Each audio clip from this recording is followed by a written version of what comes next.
Tudo bem, então 9h01, então a gente pode iniciar a apresentação da Mariana Carmin, né? A Mariana, ela vai apresentar o trabalho dela chamado Migração Dinâmica de Aplicações em Arquiteturas com Cache Heterogêneas. E antes dela iniciar, eu gostaria de agradecer imensamente a banca, né? O Flávio Wagner, lá da URGS, o Daniel Oliveira, aqui da UFPR. Então, no meio da pandemia, aí, no meio da correria, né, que se tornou essa pandemia, eles conseguiram, né, prontamente atender aí o pedido nosso, o convite nosso, então muito obrigado. Mariana, você tem então ali em torno de 30, 40 minutos para a sua apresentação, tá? E depois a gente passa para a banca fazer as perguntas, as considerações, tá? Então, boa apresentação. Obrigada. Bom dia, então, a todos e a todas. Vou apresentar a minha proposta de qualificação de mestrado, que, como o professor comentou, é intitulada Migração Dinâmica de Aplicações em Arquiteturas com Caches Heterogêneos. Esse trabalho tem o apoio da Serra Pilheira e da CAPES e foi desenvolvido na UFPR com orientação do professor Marcos Amado. Para começar a introdução desse tema, então, eu vou explicar para vocês por que a gente escolheu trabalhar com memórias cache. E eu vou começar essa explicação a partir da arquitetura de von Neumann. Essa arquitetura ela foi criada em 1946 e nela a gente tem as definições de unidades de armazenamento e processamento como unidades desassociadas. Ou seja, a gente tem um problema que é inerente a esse tipo de arquitetura, que é o tempo relacionado à transferência de dados entre o processador e a memória. Um fato a ser considerado aqui é que esse tipo de arquitetura continua sendo usado nos processadores modernos. Nesse tipo de arquitetura, a gente consegue ver onde a gente poderia fazer uso de cache.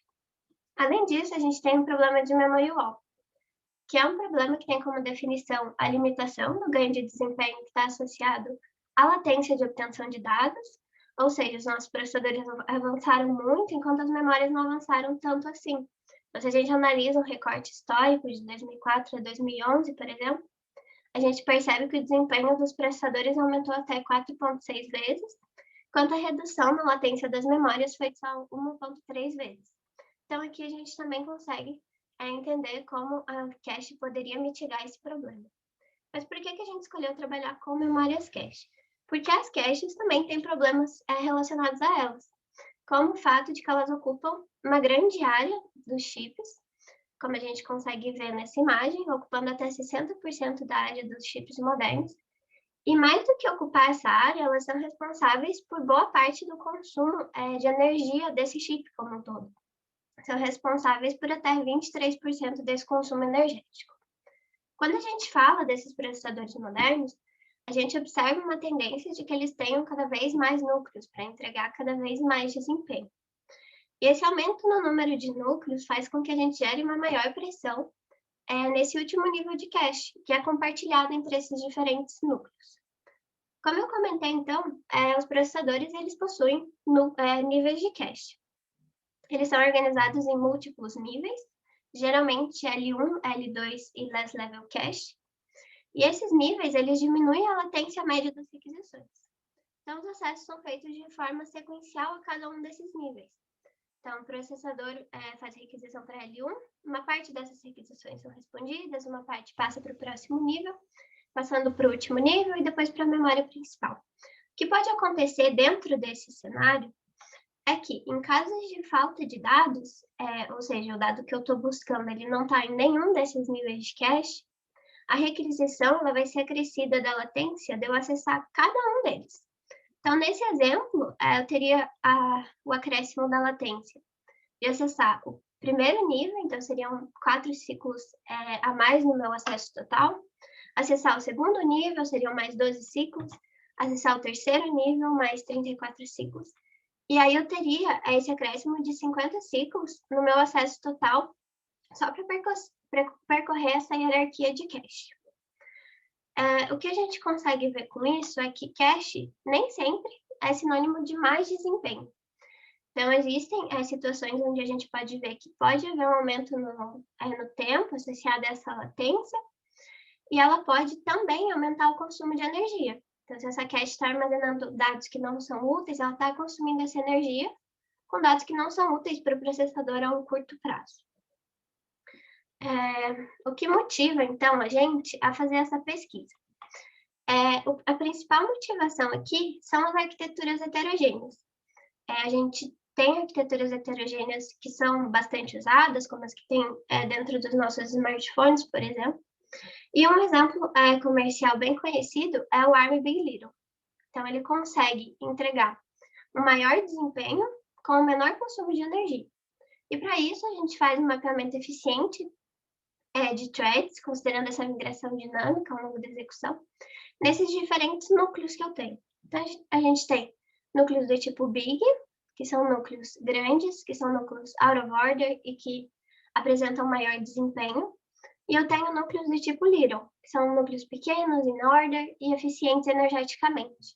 Então, eu consigo mapear minhas threads para esses núcleos de forma que eu consiga executá-los de forma satisfatória, sem desperdiçar recurso computacional para isso. Com isso, então, observando que a gente tem essas arquiteturas heterogêneas, observando o problema de memory wall, que ele pode ser mitigado com o uso de cache, a gente parte da afirmação de que, para um conjunto de aplicações de testes, algumas delas podem se beneficiar se eu fizer a remoção do último nível de cache. Então, o que a gente quer com esse trabalho é responder a seguinte pergunta: será que, utilizando esses sistemas de memória cache assimétricos, a gente consegue aumentar a eficiência dos sistemas computacionais? Será que, expandindo essa heterogeneidade que a gente já observa nas arquiteturas, a gente consegue entregar mais desempenho com menor consumo de energia, partindo dessa ideia de que as aplicações têm necessidades diferentes e que elas nem sempre se beneficiam disso, a gente consegue usar isso para criar essas arquiteturas heterogêneas? E para responder essa pergunta, a gente tem alguns objetivos. O primeiro objetivo é avaliar qual é a influência desses sistemas de memória cache nas aplicações isoladamente. Depois disso, propor, de fato, o uso de memórias cache heterogêneas. E para propor esse uso, a gente precisa apresentar mecanismos que sejam capazes de migrar as aplicações nesses sistemas heterogêneos para conseguir utilizar eles de forma adequada. Quando a gente fala sobre criar sistemas heterogêneos, existem algumas formas que a gente pode fazer isso. Nesse trabalho, a gente levantou 3 formas de criar essa heterogeneidade nas caches, e a primeira delas seria desligar esse último nível de cache. Já existem diversos trabalhos que fazem essa abordagem, desligando, por exemplo, pedaços dessa cache para configurá-la com tamanhos diferentes, desligando vias associativas, e esses trabalhos eles demonstram ganhos tanto associados ao tempo computacional, quanto à redução no consumo de energia. Então, a gente tem esses diversos trabalhos, tem também várias soluções comerciais que a gente consegue observar com essa primeira abordagem. Uma segunda abordagem seria efetuar o bypass. Então, a gente vai contornar esse nível de cache. Existem trabalhos que fazem isso utilizando métricas como taxa de miss e a estimativa de latência de acessar esse último nível de cache para decidir se uma requisição vai fazer bypass ou não. Outros trabalhos que usam métricas sobre os blocos de cache, sobre o reuso desses blocos para decidir quando realizar o bypass ou não. E uma terceira forma seria criar sistemas de fato heterogêneos quanto a cache.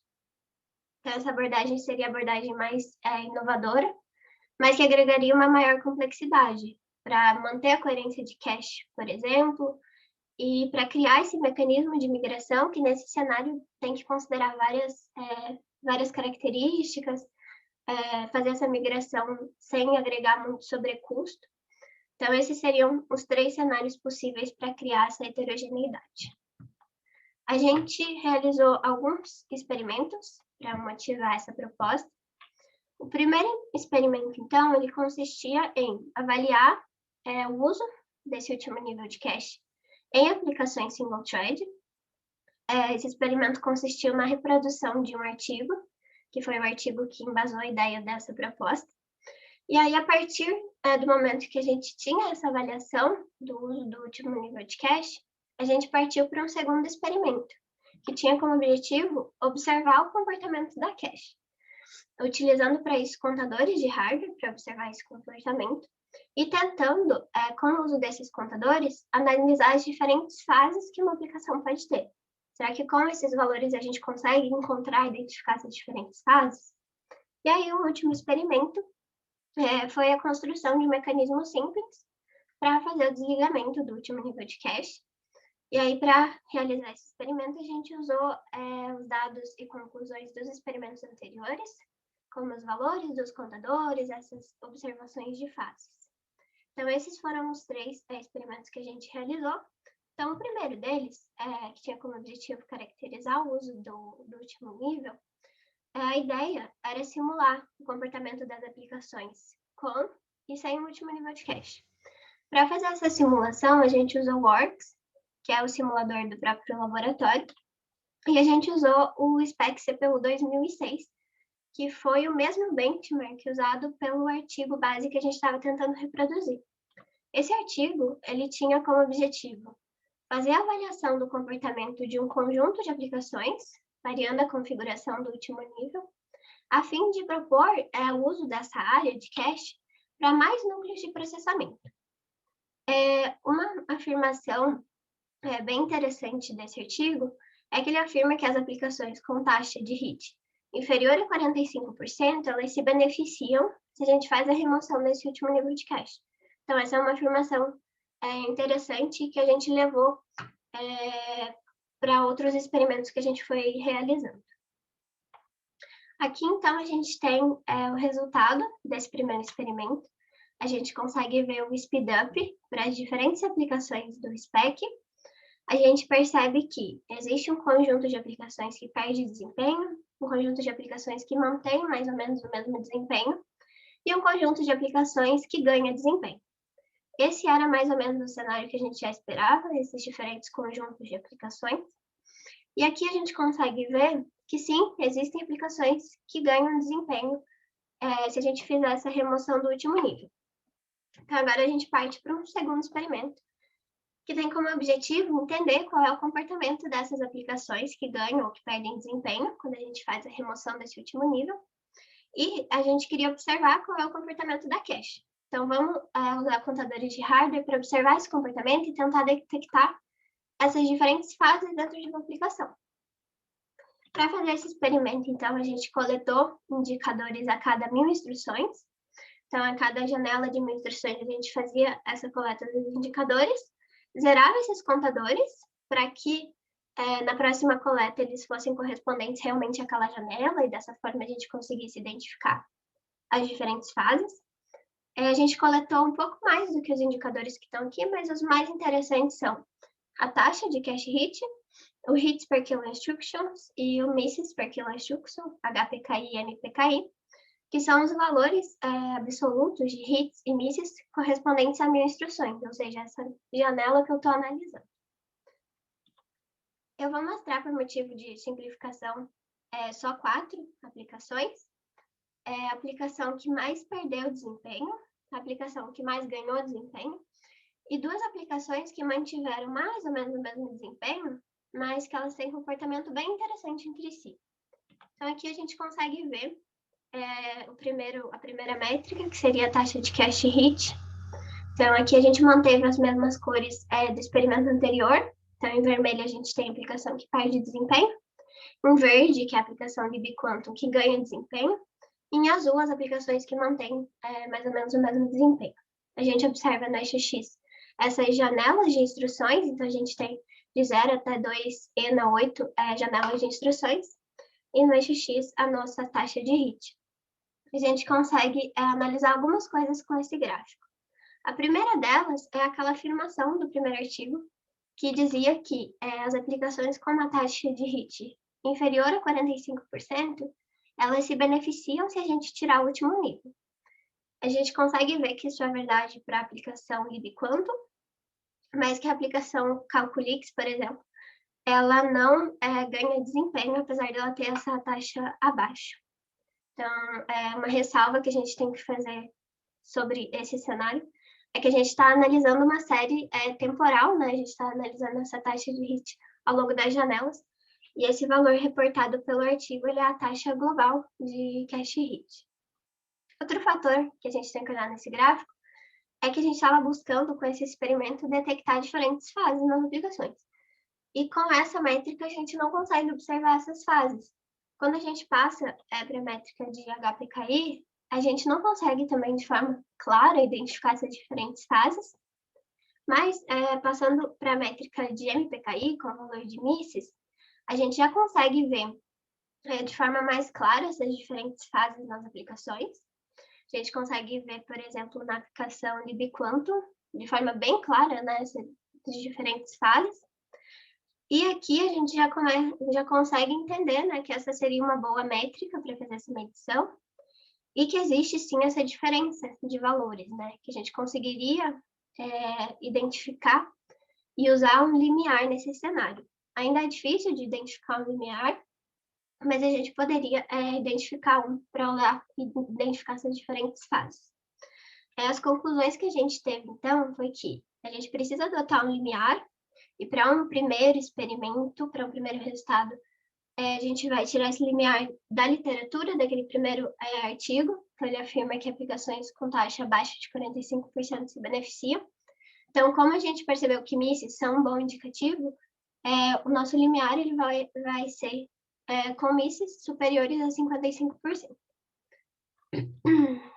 Agora, a gente já consegue passar para a implementação de um mecanismo base simples para fazer esse desligamento. E aqui a gente já começa a falar sobre resultados preliminares. Para conseguir fazer esse mecanismo, então, a gente precisa de algumas coisas. A primeira delas seria observar o comportamento da cache, que a gente consegue fazer uma série de experimento anterior utilizando esses contadores de hardware. Mas a gente precisa também prever o comportamento quando a cache está desligada. Então, no momento que ela está desligada, eu não consigo mais observar esse comportamento e eu não saberia quando ligar ela de novo. Então, eu preciso prever esse comportamento quando ela está desligada. Preciso fazer uma migração dinâmica, ligando e desligando ao longo da execução. E tenho que fazer isso com um pouco sobrecusto. Então, para prever o comportamento, a solução que a gente encontrou, ela foi baseada em um artigo. E esse artigo, ele tem como objetivo decidir entre duas políticas de substituição, qual está sendo mais proveitosa, qual está dando mais desempenho para aplicar na cache.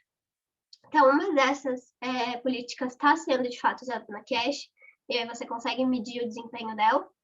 E a outra política de substituição, ela é simulada em uma estrutura pequena, e essa estrutura é capaz de simular o comportamento da cache.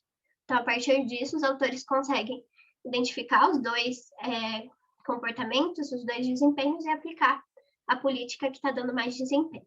O que a gente está interessado aqui é nessa estrutura pequena que é usada para simular o comportamento da cache. Então, essa estrutura, ela armazena apenas a tag. Então, para uma cache de N conjuntos, e uma cache que a gente chamou de cache de amostragem de K conjuntos, a gente vai dividir a nossa cache em K regiões iguais de N sobre K conjuntos. Cada região, então nessa figura a gente consegue ver esses quadrados com uma borda um pouco mais escura, que seriam essas regiões. E aí dentro dessa região eu vou mapear um conjunto para minha cache de amostragem. E esse mapeamento ele é feito da seguinte forma, eu vou usar um exemplo para explicar. A gente vai considerar que a gente tem uma cache, o último nível de cache de 16 conjuntos, e uma cache de amostragem de 4 conjuntos. Então, eu vou ter 4 regiões de 4 conjuntos cada região. Então, eu vou mapear o primeiro conjunto da minha primeira região, o segundo conjunto da minha segunda região, o terceiro da terceira e o quarto da quarta. Nesse exemplo, seriam os conjuntos 0, 5, 10 e 15. Mas isso poderia ser expandido para qualquer tamanho de cache. Então, eu teria essas regiões, independente do tamanho dessas regiões, eu mapearia sempre o primeiro da primeira região, o segundo da segunda, até eu chegar nessa última região, que seria o tamanho da minha cache de amostragem. Isso funciona, então, reproduzindo todos os acessos que são feitos na cache. No exemplo do nosso trabalho, os acessos que são feitos no último nível de cache. Então, eu vou reproduzir todos esses acessos. Essa cache de amostragem, ela não armazena dados, então não vou alterar o meu protocolo de coerência. E um fator interessante disso é que, segundo os autores do artigo, entre 16 e 32 conjuntos são suficientes para simular o comportamento da cache. Então, eu não teria muito sobrecusto associado a isso. Certo, mas o quanto, de fato, essa estrutura pequena consegue simular o comportamento da cache. E aqui a gente tem um gráfico de erro associado a essa predição. Esse erro ele foi calculado entre a taxa de miss que eu observo no meu último nível e a taxa de miss que eu tenho nessa minha cache auxiliar, nessa minha cache de amostragem. Como a gente está interessado na taxa de miss para usar como limiar, a gente usou isso para definir o erro. E aí aqui a gente tem uma média de todas as aplicações do SPEC, do erro de todas as aplicações, para 8 conjuntos, 16 conjuntos, 32 e 64 conjuntos. A gente consegue ver que o erro está próximo de 200% para a maioria delas, mas que ele diminui conforme a gente aumenta o número de conjuntos. Então, quando a gente tem 64 conjuntos, por exemplo, a gente já tem uma taxa de erro próxima de 140%. O que a gente consegue ver também é que a variação do erro dessas aplicações, ele é bem grande. Então, a gente tem um conjunto grande de aplicações que tem uma taxa de erro bem pequena, que a gente consegue prever de uma forma bem eficiente, mas tem aplicações que têm uma taxa de erro muito alta, em que a gente erra bastante essa predição. Então, tem aplicações que ganham, que tem essa predição mais fácil do que outras. E o interessante aqui, que é legal de ver, é que algumas aplicações, elas têm um comportamento como está ilustrado nessas 3 figuras aqui. Então, essas 3 são as aplicações que mais erram, que têm as maiores taxas de erro para 8 conjuntos. E o que a gente está vendo aqui é a taxa de cache miss observada, ou seja, a taxa de miss naquela minha cache de amostragem, e no eixo Y eu tenho o meu cache miss real, o cache miss que eu observei no meu último nível. Então, o que eu esperava nesses 3 exemplos é que eu tivesse os meus pontinhos em cima dessas retas verdes que eu tenho, que aí eu teria correspondência dos valores. Mas o que a gente observa nessas 3 aplicações especificamente é que a maior parte desses pontinhos, desses valores, eles se encontram em valores mais baixos e principalmente em valores abaixo do nosso limiar. Então, a gente tem um limiar de 55% e a maior parte desse erro ele se encontra abaixo desse valor.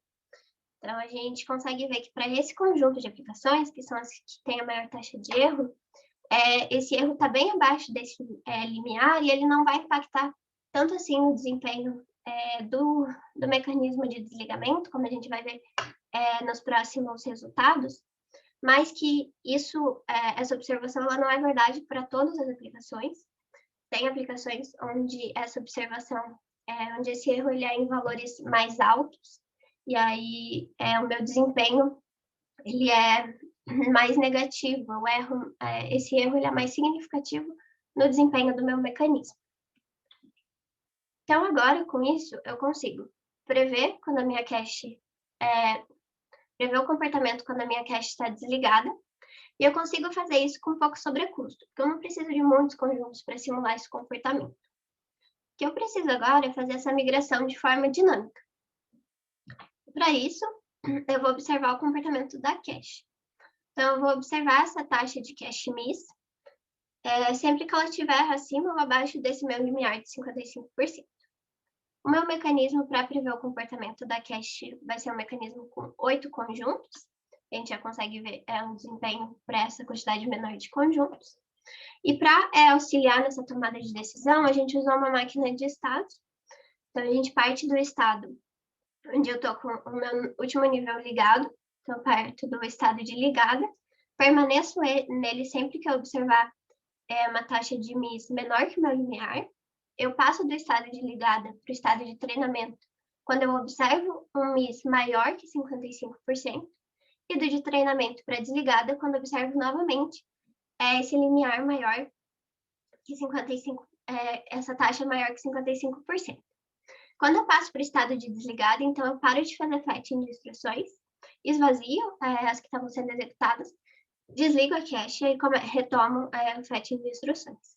eu permaneço nesse estado de desligada enquanto a minha observação de MIS for maior que esse meu limiar de 55%. E aí eu volto para o estado de treinamento quando observo um MIS menor que 55%, treinamento para ligada quando eu tenho um MIS menor que 55% e permaneço no ligada. Então, com isso, agora, a gente consegue fazer essa migração de forma dinâmica ao longo da execução. Então, agora, a gente consegue ter resultados para esse mecanismo simples de desligamento. Aqui a gente tem, então, a aceleração para as diferentes aplicações do stack, e a gente consegue ver que continua existindo esse conjunto de aplicações que perde desempenho, um conjunto de aplicações que mantém o mesmo desempenho, e um conjunto que ganha desempenho. Algumas coisas que a gente pode discutir sobre esse gráfico são o fato do erro, foi aquelas 3 aplicações que eu mostrei, que tem as maiores taxas de erro, mas que esse erro se concentra em valores abaixo do limiar, dá para perceber que elas não tiveram uma perda de desempenho. Então, dá para perceber que esse erro não foi tão significativo nesses casos. Mas existem exemplos onde essa taxa de erro ela se concentra em valores maiores, e nesse caso, por exemplo, da aplicação que mais perdeu desempenho, ela tem uma taxa de erro bem maior que a aplicação que mais ganhou desempenho. E esse erro se concentra em valores maiores, valores acima do nosso limiar de decisão. Além disso, outra coisa que a gente pode observar é que, agora que eu estou fazendo o meu desligamento de forma dinâmica ao longo da execução, eu espero ser melhor que aquele primeiro mecanismo de desligamento completo. Então, aqui a gente tem o resultado para essa comparação. Então, a gente tem o speedup para as diferentes aplicações do spec. Em azul, a gente tem esse mecanismo de desligamento dinâmico. Em vermelho, a gente tem o desligamento completo do último nível. Então, a gente consegue ver que existem casos onde a gente ganha mais desempenho com essa aceleração, com esse desligamento dinâmico. Tem situações onde a gente perde desempenho, onde o desligamento completo ele é mais eficiente. E aí, de novo, a gente consegue discutir acerca do erro e o quanto esse erro é representativo dentro desses casos. No exemplo dessas 2 aplicações, são erros mais altos, erros em valores mais altos. E de uma forma geral, olhando uma média entre todas essas aplicações, a gente percebe que o desligamento completo, ele ainda perde um pouco de desempenho de forma geral, e que a média desse desligamento simples, ele fica em torno de 1,06, então eu teria ali um pouquinho de desempenho que eu ganhei. O que a gente espera, né, para as próximas etapas, então? O primeiro seria aprimorar esse mecanismo simples, melhorar principalmente o mecanismo para fazer essa previsão do comportamento da cache, diminuir esses erros que a gente observou, considerar, além do cache miss, outras métricas para fazer a observação do comportamento dessa cache, e adaptar o valor do limiar utilizado. A gente usou um único limiar para fazer esses experimentos, então a gente poderia adaptar esse valor para o comportamento da aplicação, por exemplo. Mas mais do que aprimorar esse mecanismo simples, o que a gente quer aqui é criar uma arquitetura de caches heterogêneos. Então, agora a gente abordou a primeira forma de construir essa heterogeneidade, desligando o último nível de cache. Então, agora a gente tem 2 abordagens que a gente pode seguir, que seriam núcleos heterogêneos ou realizar o bypassing. O bypassing seria uma abordagem menos inovadora e que agregaria menor complexidade, e a gente poderia criar essa heterogeneidade fazendo bypassing de todas as requisições. Então, a gente poderia usar ele como uma forma de criar núcleos com e sem cache. Então, criando núcleos, considerando núcleos sem a cache, eu faria o bypassing de todas as requisições de uma aplicação, e núcleos com a cache eu faria requisições que não realizam bypassing. Então, seria o que está ilustrado nessa figura, mais ou menos. Então, a gente teria um conjunto de threads de uma aplicação mapeadas para o mesmo núcleo, para a gente garantir coerência de cache, e a gente identificaria o comportamento desse conjunto. Então, nesse caso, o conjunto ele não realizaria bypassing, ele faria uso da cache, mas a gente poderia ter outros conjuntos que usam bypassing e que, nesse caso, não usam a memória cache. Uma ideia de tomador de decisão, nesse caso, poderia ser a TLB. Então, a TLB nos diria quando a gente faz bypass ou quando a gente não faz bypass. Para isso, a gente poderia colocar um bit extra nela para fazer essa sinalização de quando identificar, ou quando fazer bypass ou quando não fazer. Além disso, essa adaptação deveria ser ao longo da execução. A gente deveria observar esse comportamento e em momentos onde há essa troca, né, e a gente observa que, por exemplo, essa aplicação agora não precisa mais da cache, ela pode realizar bypass, a gente faria essa troca e a TLB poderia ser responsável pela invalidação nessa migração, ou a gente poderia fazer também considerando a troca de contexto, por exemplo. Os principais desafios que a gente observa dentro desse cenário seria implementar isso e, de fato, observar ganhos no desempenho das aplicações. E aqui, sempre que eu falei de ganho, de desempenho, eu falei de redução no tempo de computação. Mas a gente poderia avaliar outras métricas de desempenho, como, por exemplo, o consumo de energia. Além disso, um dos principais desafios seria manter essa coerência de cache. Então, como manter essa coerência considerando essas arquiteturas heterogêneas. E para fazer tudo isso, a gente tem um cronograma dividido em etapas, que considera essas duas possíveis abordagens. Então, na primeira etapa, a gente melhoraria esse mecanismo simples de desligamento. Numa segunda etapa, consideraria a construção desse mecanismo utilizando o bypassing. Numa terceira etapa, faria a implementação utilizando arquiteturas heterogêneas. E numa quarta etapa, seria a etapa final, que seria a escrita, a revisão e defesa. E com isso, eu termino essa apresentação. Obrigada pela atenção.